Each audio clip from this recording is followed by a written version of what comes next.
Bharatiya Janata party के युवा मोर्चा के युवा साथियों, माय भारत प्लेटफॉर्म पर रजिस्टर्ड 1,80,00,000 युवा साथियों ने इस बार 21 सितंबर को 75 सिटी में 10,000 की संख्या में और उससे अधिक संख्या में नमो युवा रन के द्वारा देश के युवाओं के सामने जो चैलेंज है, एडिक्शन के चैलेंज के सामने जन जागृति के लिए, स्वदेशी के जन जागृति के लिए दोस्तों 75 सिटी में रन का आयोजन करा है। प्रधानमंत्री नरेंद्र मोदी के 75वें जन्मदिन के अवसर पर बीजेपी युवा मोर्चा नमो युवा रन का आयोजन करने जा रहा है।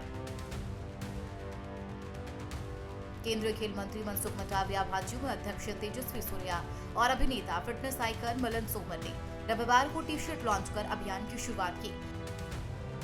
साथ ही पुशअप चैलेंज में हिस्सा भी लिया। इस आयोजन का मुख्य उद्देश्य नशा मुक्त भारत का संदेश देना है। पीएम मोदी के जन्मदिन पर देश के 75 जगहों पर मैराथन का आयोजन होगा। 21 सितंबर को किया जाएगा नमो युवा रन का आयोजन।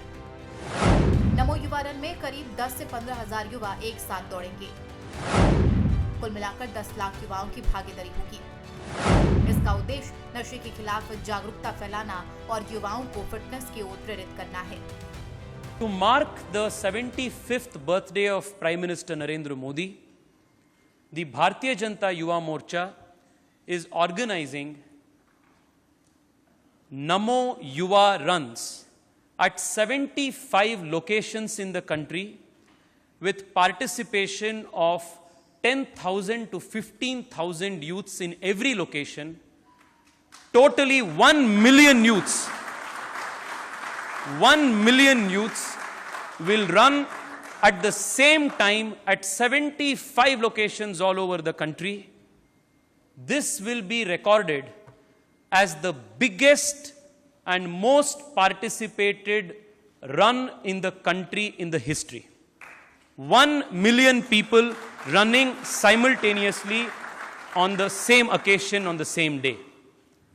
ये 21 सितंबर को सुबह 7 बजे पूरे देश में 75 लोकेशंस पे शुरू होगा और इस कार्यक्रम के, इस रन के एक स्पष्ट उद्देश्य और थीम के साथ हम इस रन को ऑर्गेनाइज कर रहे हैं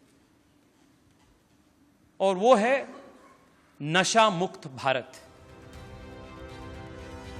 वहीं अभिनेता और मॉडल मिलिंद सोमन को नमो रन अभियान का एम्बेसडर घोषित किया गया है। नमो रन अभियान को लेकर उनका क्या कहना है वो भी सुनिए। Very happy to be here today. Today was the launch of the Namo Run, which is a gift to our Honorable Prime Minister on his birthday, which is on the 17th. The run will happen on the 21st of September, and the idea is to get 1 million Indians to be running on the 21st of September, which I think is something unprecedented. We've never had it happen in India ever, and I don't think it's ever happened in the world. So it's a great event. बता दें, PM Modi के जन्मदिन से लेकर गांधी जयंती तक BJP सेवा पखवाड़ा मनाएगी। इस दौरान रक्तदान शिविर, स्वच्छता अभियान और स्वास्थ्य जांच शिविर जैसी विभिन्न गतिविधियों का आयोजन किया जाएगा। Bureau report, prime news.